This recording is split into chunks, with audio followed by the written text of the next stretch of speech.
May gusto akong itanong sa'yo. Kung magsisimula kang magtanim ngayon, anong pipiliin mo?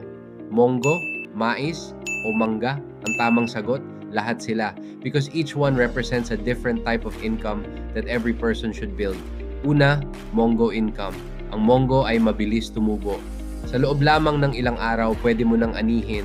Ito ang income na nagbibigay sa'yo ng pang-araw-araw na cash flow.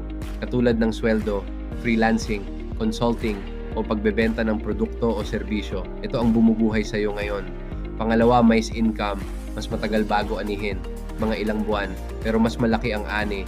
Ito ang mga projects na hindi agad kumikita, pero may malaking potensyal. Halimbawa, building a business, launching a new training program, creating a new service. Hindi agad ang resulta, pero worth the wait. At pangatlo, mangga income.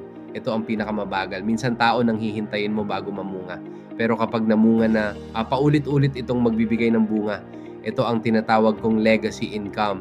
Online courses, books, software, investments, rental properties, royalties, mga income streams na patuloy na kumikita kahit hindi mo ipinagpapalit ang oras mo. At ito ang napansin ko. Maraming tao ang puro monggo lang ang itinatanim. Kaya kapag huminto silang magtrabaho, humihinto rin ang kita. Pero ang financially wise na tao, may monggo para sa pang-araw-araw, may mais para sa susunod na season, at may mangga para sa pangmatagalang kasaganaan.